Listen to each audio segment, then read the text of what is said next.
তোমার রয়ের সাথে তুমি এই একেবারে স্পেসিফিক অভিযোগ রয়েছে। আব্দুল্লাহ আরেফ 2 লাখ টাকা নেয় আর 6 শতক জমি লেহে নেয়। সে বড় অফিসার, তার সঙ্গে পাল্লাপাল্লির দরকার না। আমার টাকাটা ফেরত দিলে, আমার জমিটুক ফেরত দিলে আমি এতেই খুশি।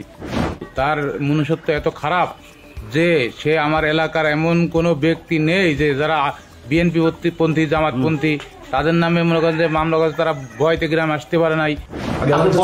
না আস্তাগফিরুল্লাহ, আরিফ ভাই আমি জীবনে করিনি, আপনারাই মারতে যাবো কেন আরিফ ভাই? আওয়ামী লীগের সময় বৈষম্যের শিকার হয়েছে, সেই শিকার হয়েছে ওই পার্টটা পায়ে যাইতে যাচ্ছে, কিন্তু মূলত ছিল আওয়ামী লীগ করে এবং মুক্তিযোদ্ধা প্রজন্ম লীগের সভাপতি এবং তার ডকুমেন্ট সবকিছুই আছে। শোনেন, ওই যে আমার ঘাড়ে কিছু ইবলিশ শয়তান মাঝে মধ্যে ভর করে, বুঝতে পারছেন? এই সব আমার কথা আছে, এটা আমি বুঝতে পারছি। আরেফের মতো এই যে দুষ্কৃতী দুষ্ট এই লোক, ওর মতো মানে দুর্নীতিবাজ লোক, হ্যাঁ, কিভাবে পুলিশে চাকরি করে? এরকম এক পাহাড় অভিযোগ একজন পুলিশ কর্মকর্তার বিরুদ্ধে, যার নাম আব্দুল্লাহ আরেফ। আব্দুল্লাহ আরেফ লোকটা তো আমার সুবিধা না, এই একা এসে নিজেকে অনেক কিছু মনে করে। পুলিশের পোশাক পরা এই কর্মকর্তার নামে আইনের লোক হলেও কাজে সারা জীবন চলেছেন বেআইনি পথে। ঘুষ, দুর্নীতি, জমি দখল, মিথ্যা মামলায় মানুষকে হয়রানি, মাদক আর স্বর্ণ চোরা কারবার সহ অপরাধ জগতের সব অলিগলি তার পরিচিত। আব্দুল্লাহ আরেফকে নিয়ে আমাদের অনুসন্ধান শুরু করেছিলাম, কিন্তু তার শেষ করতে পারেনি, কারণ আব্দুল্লাহ আরেফের বিরুদ্ধে অনুসন্ধানে নেমে কেঁচো খুঁড়তে বেরিয়ে এসেছে বিশাল বড় সাপ। অপরাধের বিশাল এই সাম্রাজ্যে আব্দুল্লাহ আরেফ এক মুকুটহীন সম্রাট। তার সেই অপরাধের বিশাল সাম্রাজ্যের একটি অংশ নিয়ে আমাদের আজকের অনুসন্ধানের প্রথম পর্ব। আব্দুল্লাহ আরেফকে নিয়ে অনুসন্ধান শুরুর আগে তার স্বভাব চরিত্রের একটু বর্ণনা দেওয়া যাক। এসপি আব্দুল্লাহ আরেফ তার প্রয়োজনে মানুষের পা চেপে ধরে বসে থাকতে পারেন, আবার প্রয়োজন শেষে ওই একই মানুষের গলা চেপে ধরতেও সময় লাগে না তার। যে কোনো মানুষকে পটানোর কৌশলে পারদর্শী আব্দুল্লাহ আরেফ পুলিশের ক্ষমতা দেখিয়ে এক ব্যবসায়ীর বউকে তুলে দিয়ে এসেছিলেন সালমান এফ রহমানের হাতে। আবার সালমান এফ রহমান জেলে যাবার পর সেই ব্যবসায়ীর পায়ের জুতা খুলে নিজের গালে নিজেই চাপকেছেন। কেমন আছেন?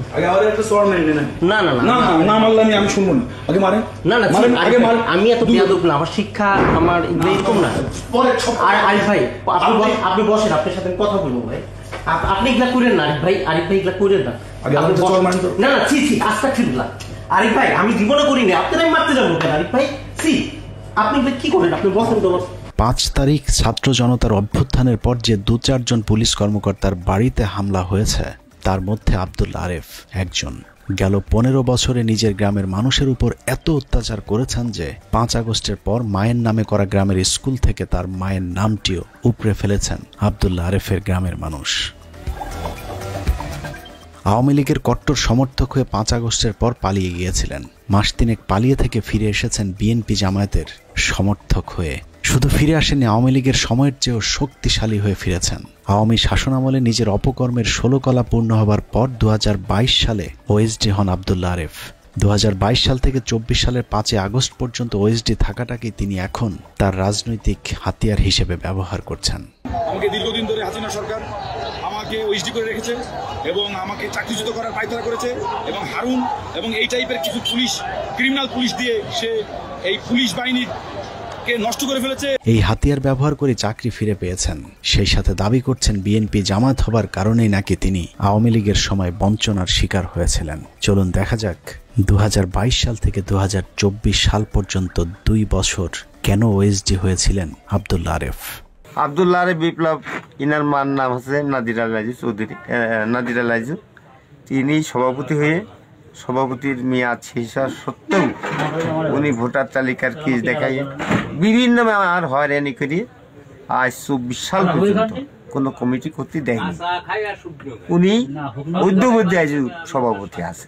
উনি আওয়ামী লীগের লোক, সেই আওয়ামী লীগের প্রভাব খাটিয়ে উনি যা ইচ্ছে তাই করেছে। আব্দুল্লাহ আরেফ মানুষ হিসাবে কেমন সেটা জানতে প্রথমেই তার পরিবারের সাথে কথা বলেছিলাম। হঠাৎ বাড়ি থেকে খবর পেলাম যে আমার বাড়ি এবং আমার আমবাগান সব আমার ভাতিজা দখল করে নিয়েছে এবং এক রাতের ভিতরে দেয়াল গড়ে ফেলেছে।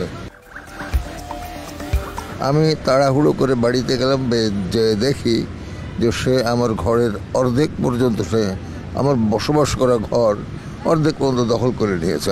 আর আমার যে উঠানের দিকে যে জায়গা ছিল সেই জায়গা প্রায় 3 হাত সে করে দখল করে সেখানে সে বিল্ডিং পর্যন্ত করে ফেলেছে আর কি। ফয়জুল কবির আব্দুল্লাহ আরেফের আপন চাচা। এই চাচাই তাকে কোলে পিঠে করে মানুষ করেছেন, অথচ পুলিশে চাকরি পাবার পর সেই চাচার বসত ভিটা পর্যন্ত দখল করে নিয়েছিলেন আব্দুল্লাহ আরেফ। তুমি রয়ের কাছে আমাদের অনেক গোপন তথ্য তুমি প্রকাশ করেছো এই এর মাধ্যমে আর কি, সেগুলো বললাম যে একেবারে স্পেসিফিক্যালি এটা উল্লেখ করেছে আর কি, যে রয়ের কাছে আমাদের গোপন অভিযোগ তথ্য প্রকাশ করেছে। এ তো সন্দেহের বশে এরকম কোনো মানুষের বিরুদ্ধে যদি সন্দেহ হয় তাহলে তো চাকরিতে থাকা উচিত নয়, আর এটা তো একবার প্রমাণিত জিনিস, তারপরেও তার চাকরিটা রয়েছে। আব্দুল্লাহ আরেফের জমি দখলের একটি অভিনব কৌশল আছে। আরেফ যেখানেই জমি দখল করেন সেখানেই নিজের মা অথবা বাবার নামে একটি নাম ফলক বসিয়ে দেন। তার চাচার বসত ভিটার ক্ষেত্রেও তাই করা হয়েছে। রাতের আধারে পুলিশ পাহারায় তার মায়ের নাম ফলক বসানোর সময় চাচা ফয়জুল কবির বাধা দিয়েছিলেন, কিন্তু লাভ হয়নি, উল্টো মিথ্যা মামলা ঘাড়ে নিয়ে জীবনের শেষ দিনগুলো কাটাচ্ছেন আব্দুল্লাহ আরেফের আপন চাচা। ওর সম্পর্কে আমার ব্যক্তিগত ধারণা হলো যে ও এমন একজন মানুষ যে দুনিয়ায় এমন কোনো অপকর্ম নাই যে নিজের স্বার্থের জন্য করতে পারে না। আব্দুল্লাহ আরেফের কারণে গেল 15 বছর নিজের বাড়িতে ঘুমাতে পারেননি তার আরেক চাচা ইরফান আহমেদ লিটু। তার অপরাধ ছিল তিনি বিএনপির রাজনীতির সাথে জড়িত। আব্দুল্লাহ আরেফ এসপি, সে 20 BCS চাকরি হওয়ার পরেই সে প্রথম থেকেই সে অনৈতিক কর্মকাণ্ডে লিপ্ত হয়ে যায় এবং এলাকার কিছু মাদক ব্যবসায়ী এবং কিছু ক্রিমিনাল লোক তাদের মাধ্যমে সে অবৈধ নিয়োগ বাণিজ্য এবং মাদক ব্যবসার সাথে জড়িত হয়ে যায়। আমি তার এইটা বাধা দেওয়ার কারণে সে আমার প্রতি ক্ষুব্ধ হয় এবং বিভিন্ন টেকনাফ থেকে তেঁতুলিয়া, আপনার কয়রা, পাইকগাছা, ইন্দ্রকানী, এই বিভিন্ন জেলায়, গাজীপুর, মাগুরায় আমার বিরুদ্ধে ভুয়া মামলা দেয়, যেটা মামলার কোনো বাদী পাওয়া যায় না। নিজের জমি জায়গা থেকে শুরু করে ব্যবসা প্রতিষ্ঠান সবই দখল করেছিল আব্দুল্লাহ আরেফ। সেই সাথে চাচার নামেও দেশের বিভিন্ন স্থানে অর্ধ শতাধিক জ্বালাও পোড়াওয়ের মামলা দিয়েছিল আব্দুল্লাহ আরেফ। আব্দুল্লাহ আরেফের মতো লোক যদি এই পুলিশ ডিপার্টমেন্টে থাকে আর এক রয়ার এজেন্ট সেট করবে। আব্দুল্লাহ আরেফ যখন যার সঙ্গে বন্ধুত্ব করেছেন তাদের সাথেও বেইমানি করেছেন। নিজের আত্মীয় স্বজনদের যেমন ঠকিয়েছেন ঠিক একই রকম ভাবে জালিয়াতির মাধ্যমে তার ব্যবসায়িক পার্টনারদেরকেও ঠকাতেন। জেডএম রানা নামে ঢাকার এক ব্যবসায়ী অভিযোগ করেছেন আব্দুল্লাহ আরেফের সাথে একসঙ্গে ব্যবসা শুরু করেছিলেন। ব্যবসা চলাকালীন হঠাৎ করে তার বিরুদ্ধে মিথ্যা মামলা দিয়ে তার কাছ থেকে ব্যবসার পুরো নিয়ন্ত্রণ নিয়ে নেন আব্দুল্লাহ আরেফ।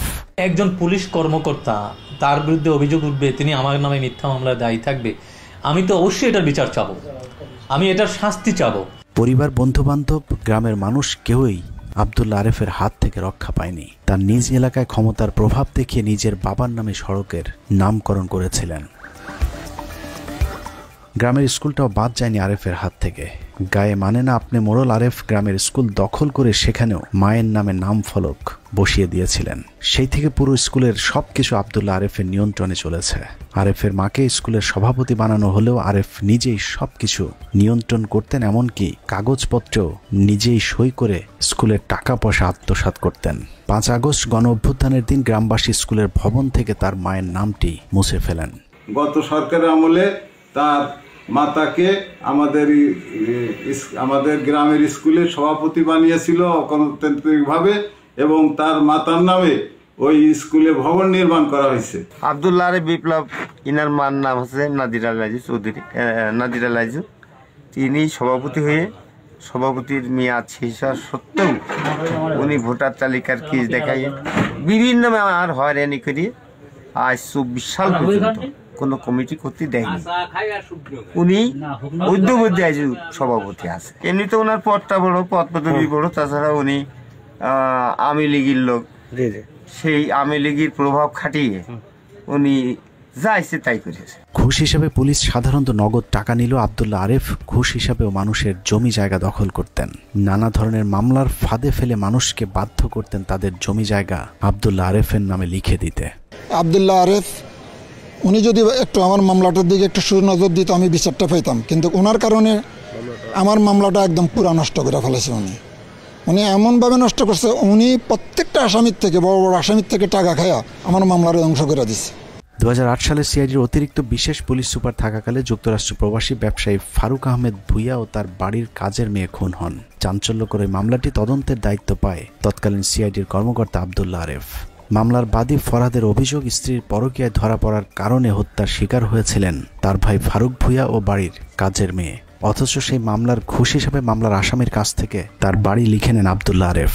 বিনিময়ে মামলা থেকে আসামিদেরকে বাঁচিয়ে দেন।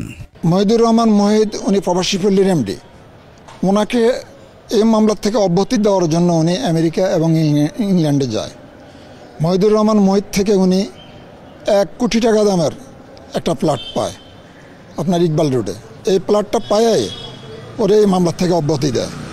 এবং আমাদের মামলার যত আসামি আছে, প্রধান আসামি আমার ভাইয়ের ওয়াইফ এবং ওই সাইফুল ইসলাম, সিজার, ফয়সাল, তারপরে রাবেয়া, এদের থেকে কোটি কোটি টাকা উনি খায়া আমাদের মামলাটাকে ধ্বংস করে দিচ্ছে। একইভাবে মামলার ফাঁদে ফেলে রাজধানীর গুলশানে একটি পুরো ভবনের মালিক হয়েছেন আব্দুল্লাহ আরেফ, যেটির বর্তমান বাজার মূল্য প্রায় 100 কোটি টাকা। অনুসন্ধানে জানা যায় একজন বিধবা নারীর কাছ থেকে ওই ভবনটি জোর করে লিখে নেয় আব্দুল্লাহ আরেফ। আরেফের ভয়ে ভুক্তভোগী ওই নারী কথা না বলতে চাইলেও 15 মিনিটসের অনুসন্ধানী দল নিশ্চিত হন বাড়িটির বর্তমান মালিক আব্দুল্লাহ আরেফ। ও আচ্ছা, ওনার মার নামে। এভাবেই মামলার ভয় দেখিয়ে দেশের বিভিন্ন জায়গায় শত শত একর জমি হাতিয়ে নিয়েছেন ভূমি খেকো আব্দুল্লাহ আরেফ। 15 মিনিটসের অনুসন্ধানে ঢাকার মানিকগঞ্জ এলাকায় আব্দুল্লাহ আরেফের প্রায় 58 বিঘা জমির সন্ধান পাওয়া যায়। স্থানীয় মানুষজনের সাথে কথা বলে জানা যায় এসব জমির কিছু অংশ তিনি অবৈধ টাকা দিয়ে কিনেছেন, বাকিটা মানুষের কাছ থেকে জোর জবরদস্তি করে দখল করেছেন। ওই একসাথে কিনছিল রাস্তার ওই পার আসলে 3-4 শতাংশ জায়গা, ওই 3-4 শতাংশ কোম্পানি নিয়ে গেছে, আর এই ডোনার দই রয়েছে। মানিকগঞ্জের সিংগাইরে হানিফ সংকেতের রিসোর্টের ঠিক উল্টো পাশে এক দাগে যত দূর চোখ যায় তার সব জমি আব্দুল্লাহ আরেফের দখলে। অভিযোগ রয়েছে জোরপূর্বক মামলার ভয়ভীতি দেখিয়ে বহু কৃষকের কাছ থেকে জমি দখল করে নিয়েছেন আব্দুল্লাহ আরেফ। আবাদি জমি ছাড়াও মানিকগঞ্জে একটি আলিশান বাগান বাড়ি তৈরি করেছেন আব্দুল্লাহ আরেফ। এসব বিষয়ে মানুষের কাছে জানতে চাইলে এখনো মানুষের মধ্যে আতঙ্ক লক্ষ্য করা গেছে। এখান থেকে আপনার একদম নদী পর্যন্ত আর কি ওই এসপি সাহেবের জায়গা, এর বেশি কিছু আর জানি না, কিন্তু আপনার অনেক লোকেই জানে। আর এই যে আপনার এই পাশে যে বিল্ডিংটা, এই যে খোলার সাথে মিশন যে বিল্ডিংটা, ওই যে এটার বাইরেও নাকি এখানে আরো জায়গা আছে? জায়গা ছিল একটু সামনে আপনার রাস্তার এই পাশে 2 শতক না 1.5 শতক, ওটুকু ধরেন এই যে মালিকের জায়গা নিয়েছিল ওটুকু নিয়ে এনেছে। মানিকগঞ্জের মতো কেরানীগঞ্জের কলাতিয়া ইউনিয়নের এক দাগে প্রায় 10 বিঘা পরিমাণ জমির সন্ধান মিলেছে। আব্দুল্লাহ আরেফের দখল করা কেরানীগঞ্জের জমি দেখভালের জন্য তিনি নিয়োগ করেছেন তার নিয়োজিত গুন্ডা বাহিনী, যারা সংবাদ সংগ্রহ করতে গেলেও নানাভাবে ভয়ভীতি দেখানোর চেষ্টা করতে থাকেন। কেরানীগঞ্জের এসব জমিও প্রভাব খাটিয়ে দখল করা হয়। এখানেও তার সে পুরাতন কৌশল কাজে লাগিয়েছেন আব্দুল্লাহ আরেফ। নিজের বাবা মায়ের নামে মসজিদ মাদ্রাসা করার অজুহাতে ওই এলাকার বিভিন্ন মানুষের জমি জায়গা দখল করে নিয়েছেন আব্দুল্লাহ আরেফ। সারা দেশ জুড়ে আব্দুল্লাহ আরেফ এরকম আরও কত জায়গায় কত মানুষের জমি জায়গা দখল করেছেন তার কোনো ইয়ত্তা নেই। এসব নিয়ে বিভিন্ন সময় তার বিরুদ্ধে পুলিশ ডিপার্টমেন্টে বিভিন্ন অভিযোগ গিয়েছে। আমাদের হাতে আসা স্বরাষ্ট্র মন্ত্রণালয়ের জননিরাপত্তা বিভাগের উপসচিব তাহমিনা বেগম স্বাক্ষরিত 23/10/2017 সালে খুলনা মেট্রোপলিটন পুলিশে কর্মরত অবস্থায় আব্দুল্লাহ আরেফের 2 জন বডিগার্ড সাবেক কনস্টেবল আব্দুল্লাহ আল মামুন এবং মোহাম্মদ মাসুদুর রহমানকে বেআইনিভাবে মাগুরার বাড়িতে প্রেরণ করে বিতর্কিত জমিতে দাঁড় করিয়ে রেখে পুলিশি ভয় দেখিয়ে স্থানীয় জনৈক বদর ওরফে মিন্টুর সহযোগিতায় দেয়াল নির্মাণ করে অবৈধভাবে দখল করার অভিযোগ করা হয়। জমিটি অন্যের তা জানা সত্ত্বেও কিভাবে মায়ের নামে নাম ফলক স্থাপন করা হয় তারও জবাব চাওয়া হয়েছে ওই চিঠিতে। এছাড়া জমি সংক্রান্ত মাগুরার সহকারী জজ আদালতে 79/2017 এবং মাগুরা অতিরিক্ত জেলা ম্যাজিস্ট্রেট আদালতে 62/2017 নম্বর মামলা চলমান থাকার পরেও আদালতের আদেশ অমান্য করে জমি দখল করতে যাওয়ার কারণেও আব্দুল্লাহ আরেফের বিরুদ্ধে কৈফিয়ত তলব করা হয়েছে মন্ত্রণালয়ের আরেকটি চিঠির মাধ্যমে। এছাড়াও স্বরাষ্ট্র মন্ত্রণালয় থেকে আদেশপ্রাপ্ত হয়ে বিগত 15 বছরে সারা দেশে বিভিন্ন মানুষের নামে মিথ্যা মামলা দিয়ে হয়রানি করার সত্যতা তুলে ধরে হাইওয়ে পুলিশ ঢাকা রেঞ্জের ডিআইজি মোহাম্মদ শফিকুল ইসলাম আব্দুল্লাহ আরেফের বিরুদ্ধে বিভাগীয় ব্যবস্থা গ্রহণের সুপারিশ করেন। খুলনা মেট্রোপলিটনে যাবার আগে বিমানবন্দরে এপিবিএনে থাকা অবস্থায় তার বিরুদ্ধে স্বর্ণ চোরাচালানের অভিযোগ ওঠার পর তাকে খুলনাতে বদলি করা হয়। ফরিদপুরে নৌ পুলিশের পুলিশ সুপার থাকা অবস্থায় 2019 সালে যশোর বেনাপোলে ইমিগ্রেশন পুলিশের কনস্টেবল দেবপ্রসাদ সাহার সঙ্গে একাধিকবার যোগাযোগ করেন আব্দুল্লাহ আরেফ। রাষ্ট্রদ্রোহের মামলায় সাময়িক বরখাস্ত হয়ে বর্তমানে কারাগারে আছেন দেবপ্রসাদ সাহা। 2017 সালের 27শে জুন এবং 2019 সালের 14ই মার্চ দুবার সরকারি আদেশ ছাড়া বেনাপোল ইমিগ্রেশনের মাধ্যমে ভারতে প্রবেশ করেন আরেফ। রয়ের এজেন্ট হিসেবে পরিচিত দেবপ্রসাদ সাহাকে ভারতীয় নাগরিক এবং রয়ের আরেক এজেন্ট পিন্টুর সঙ্গে মধ্যস্থতা করিয়ে দেওয়ার অভিযোগ ওঠে আব্দুল্লাহ আরেফের বিরুদ্ধে। তাদের সাথে মিলে বাংলাদেশ সেনাবাহিনীর গুরুত্বপূর্ণ তথ্য ভারতে পাচার করার অভিযোগ উঠেছিল তার বিরুদ্ধে, যার পরবর্তীতে আটক হওয়া কনস্টেবল দেবপ্রসাদের বক্তব্যে প্রমাণিত হয়। এছাড়া কর্তৃপক্ষের অনুমতি না নিয়ে জাতীয় হিন্দু মহাজোটের মতো সাম্প্রদায়িক সংগঠনের উপদেষ্টা হিসেবে স্বেচ্ছায় মনোনয়ন নেন আব্দুল্লাহ আরেফ। এসব কারণে 2020 সালে কাজী জিয়াউদ্দিনের জারিকৃত কৈফিয়ত তলবনামায় আব্দুল্লাহ আরেফকে দোষী সাব্যস্ত করা হয়। উনি 2 বার ইন্ডিয়াতে গেছেন সরকারি পাসপোর্ট ব্যবহার করে, এবং 2 বারই উনি গেছেন জিও ছাড়া। তদন্ত করার পরেও ঘটনাগুলি কিন্তু প্রমাণিত হয়েছে, কারণ এগুলি ডকুমেন্টেড বিষয়। 2020 সালে বাংলাদেশ পুলিশের অতিরিক্ত ডিআইজি কাজী জিয়াউদ্দিনের একটি কৈফিয়ত তলবনামায় উল্লেখ করা হয়েছে 2017 এবং 2019 সালে বিদেশি গোয়েন্দা সংস্থার এজেন্টদের সঙ্গে সরাসরি যোগাযোগ করেন আব্দুল্লাহ আরেফ। সরকারি কর্মকর্তা হিসেবে দেশের বাইরে যেতে রাষ্ট্রের অনুমতি বা জিও লেটার নেওয়া বাধ্যতামূলক হলেও ভারতে বারবার যাওয়া আসা করলেও তিনি সরকারের কোনো অনুমতি নেননি, যা সরকারি চাকরির বিধিমালার সরাসরি পরিপন্থী। এসব অভিযোগের তদন্ত শুরু হলে আব্দুল্লাহ আরেফ চাকরি হারানোর আশঙ্কায় আরও বেশি বেপরোয়া হয়ে ওঠেন। মাগুরায় সদর উপজেলার হাজিপুর ইউনিয়নের ফুলবাড়িতে 2017 সালে মিন্টু ওরফে বদন নামের এক মাদক ব্যবসায়ীকে কেয়ারটেকার হিসাবে রেখে এলাকায় আব্দুল্লাহ আরেফের নিজের বাড়িতে গড়ে তোলেন মাদকের সাম্রাজ্য। এলাকায় সবাই বিষয়টি জানলেও তার বিরুদ্ধে কথা বলার সাহস পায়নি কেউ, কারণ আব্দুল্লাহ আরেফ নিজেকে শেখ হেলাল এবং শেখ তন্ময়ের ব্যবসায়িক পার্টনার হিসেবে এলাকায় পরিচয় দিতেন। এছাড়া মাগুরার আওয়ামী লীগের সাবেক এমপি সাইফুজ্জামান শেখরের সঙ্গে সম্পর্ককেও মাদক ব্যবসার কাজে লাগাতেন আব্দুল্লাহ আরেফ। আব্দুল্লাহ আরেফের বিরুদ্ধে বিভাগীয় এসব মামলার বিষয়টি গোপন রেখে এলাকায় নিজেকে ডিআইজি পরিচয় দিতেন। সেই পরিচয়ে মানুষকে চাকরি দেওয়ার কথা বলে হাতিয়ে নিয়েছেন কয়েক কোটি টাকা, যদিও তাকে টাকা দিয়ে এখন পর্যন্ত পুলিশে কেউ চাকরি পায়নি। এই অবস্থা যখন হয়ে যায় তখন আমি এই এখন আর যেহেতু সে বড় অফিসার, তার সঙ্গে তো পাল্লা ফাল্লে আমি দিতে পারিনি, কোনো কিছু করতে পারতেছি না। আমি অসহায় অবস্থায়, এখন আমার ছেলে রাজমিস্ত্রির কাজ করে, আমি খুব অসহায় হয়ে গেছি, আমি কাজ করে খাই। এখন আমার ছেলে জামাই 9-10টা পেট, আমি কীভাবে কি চালাবো স্যার?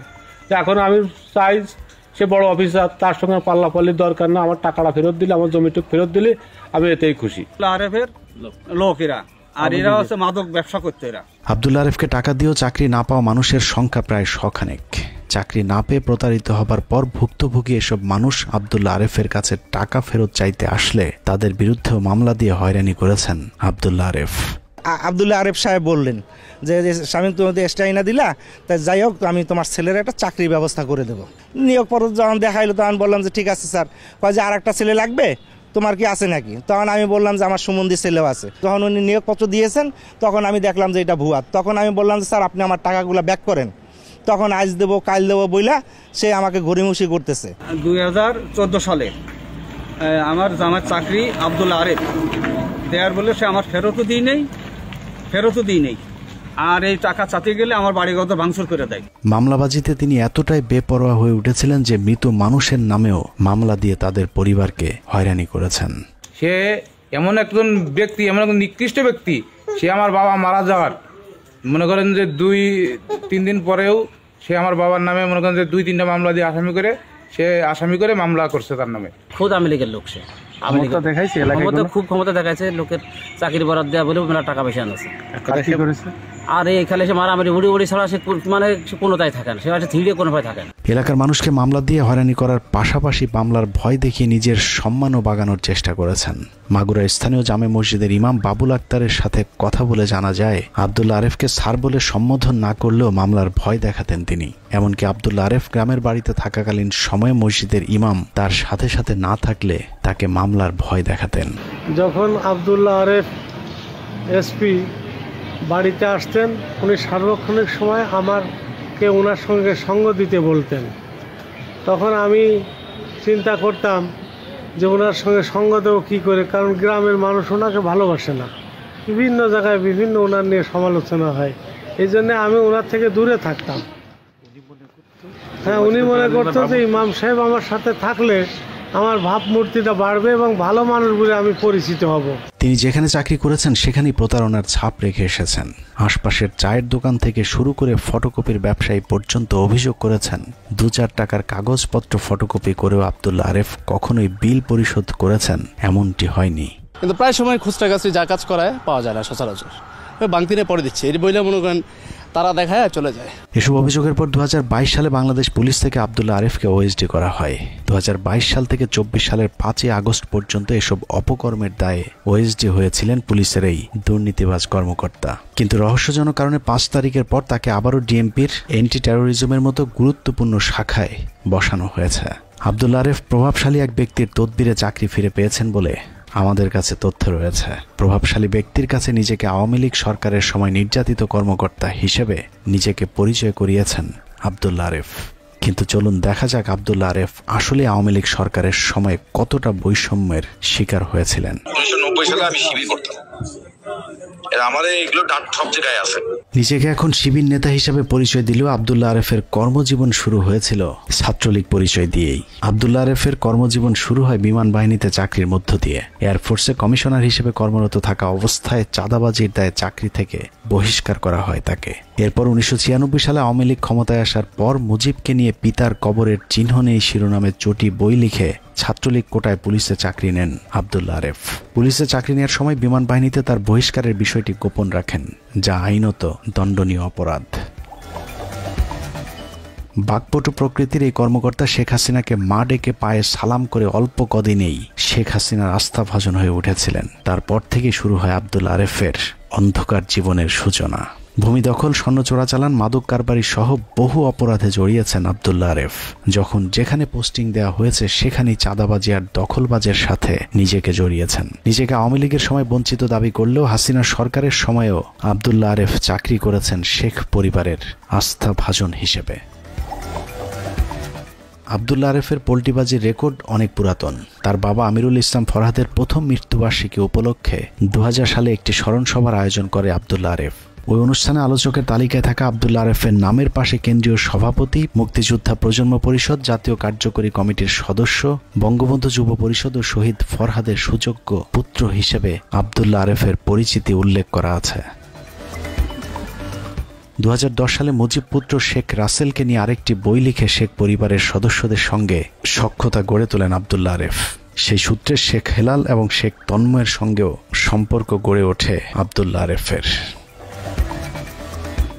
শেখ হেলাল, শেখ তন্ময়, নিক্সন চৌধুরীদের কাছে নারী সাপ্লায়ার হিসেবেও পরিচিতি ছিল আব্দুল্লাহ আরেফের। সালমান এফ রহমান একজন টেলিভিশন উপস্থাপিকাকে দেখে পছন্দ করেছিলেন। নারী সাপ্লায়ার হিসেবে পরিচিতি থাকায় ওই সংবাদ উপস্থাপিকাকে সালমান এফ রহমানের খাটে পাঠানোর দায়িত্ব পড়ে আব্দুল্লাহ আরেফের ওপর। কিন্তু সমস্যা বাধে ওই নারী উপস্থাপিকা ছিল একজন ব্যবসায়ীর বিবাহিত স্ত্রী। সেই কঠিন সমস্যাও সমাধান করে দিয়েছিলেন আব্দুল্লাহ আরেফ।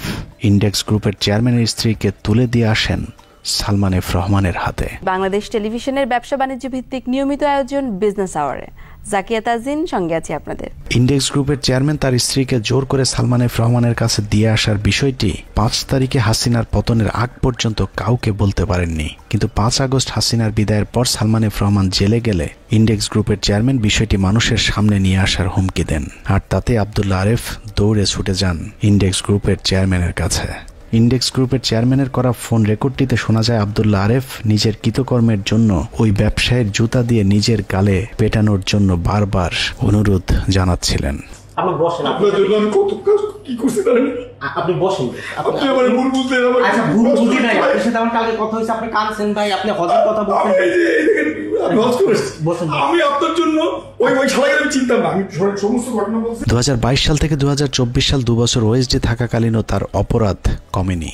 কিছু চাঁদাবাজ ইউটিউবার এবং ডিবি প্রধান হারুনের সঙ্গে আব্দুল্লাহ আরেফ গড়ে তোলেন ভয়ঙ্কর এক চাঁদাবাজির চক্র। সেই চক্রের খপ্পরে পড়া একজন শেখ নিয়ামুল করিম রাসেল, যার কাছে আমরা জানতে পারি ভয়ঙ্কর সেই চক্র কিভাবে মানুষকে সর্বশান্ত করত।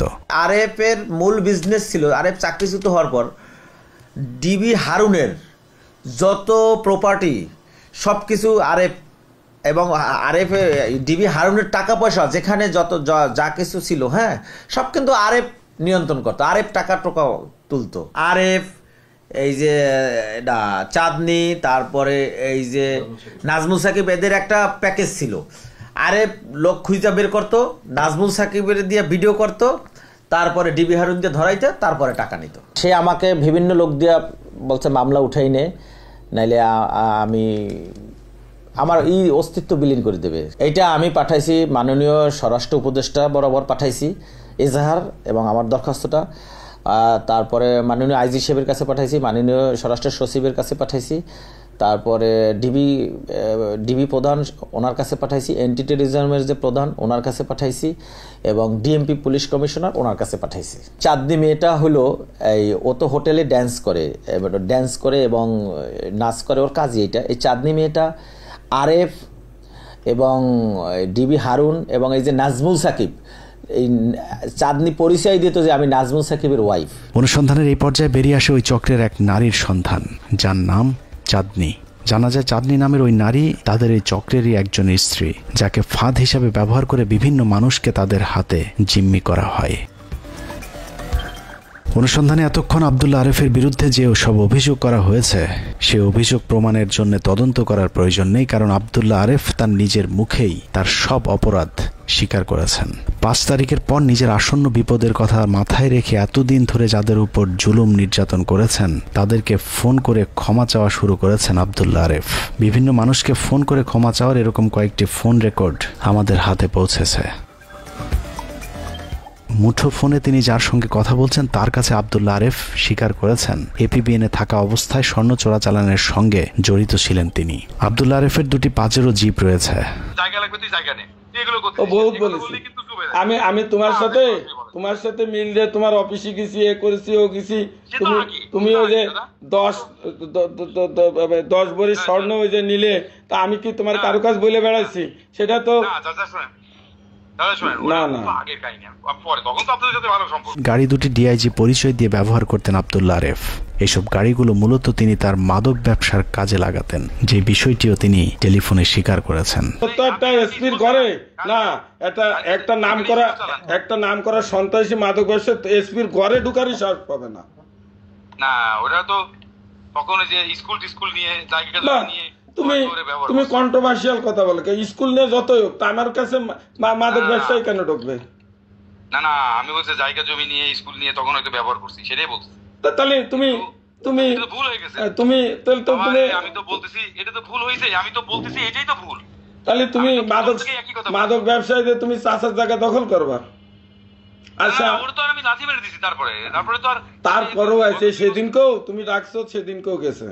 এসব অপকর্মের কারণ হিসেবে নিজের উপর মাঝে মধ্যে ইবলিশ শয়তান ভর করে বলে দাবি করেছেন আব্দুল্লাহ আরেফ নিজেই। না তো যে মামলায় আটকাতো সে মামলা দিয়ে লাভ ডাকি, পচা মামলা দিয়ে লাভ ডাকি। শোনেন, ওই যে আমার ঘাড়ে কিছু ইবলিশ শয়তান মাঝে মধ্যে ভর করে, বুঝতে পারছেন? এই সব আমার কথা আছে, এটা আমি বুঝতে পারছি। এই ইবলিশ শয়তানটা তাড়াতে হবে, চেষ্টা করতেছি কন্ট্রোল করার নিজেরে। এত অপরাধের পরেও নিজেকে এখন বিএনপি জামায়াত দাবি করে চাকরি বাগিয়ে নিয়েছেন আব্দুল্লাহ আরেফ। সেই সাথে সমাজে ঘুরে ঘুরে এখন নীতিবাক্য ঝাড়তে শুরু করেছেন কিভাবে পুলিশকে সুপথে আনা যায়। এই পুলিশকে সংস্কার করতেই হবে, এর কোনো বিকল্প নাই। এই পুলিশ ব্যর্থ হয়েছে। আমরা শুধু আব্দুল্লাহ আরেফের বিরুদ্ধে এসব অভিযোগের তদন্ত সাপেক্ষে শাস্তি চাই না, আমরা চাই আব্দুল্লাহ আরেফের মতো একজন প্রতারককে 5 তারিখের পর কে বা কারা চাকরিতে যোগদান করার সুযোগ করে দিয়েছে তাদের ব্যাপারেও তদন্ত করা হোক। তা না হলে 2000 তাজা প্রাণের মধ্য দিয়ে যে স্বাধীনতা অর্জিত হয়েছে সেই রক্তের সাথে বেইমানি করা হবে। আব্দুল্লাহ আরেফকে দ্রুত গ্রেফতার করে তার শাস্তি নিশ্চিত করার দাবি জানিয়ে তার বিরুদ্ধে করা অনুসন্ধানের প্রথম পর্ব শেষ করছি। আল্লাহ হাফেজ।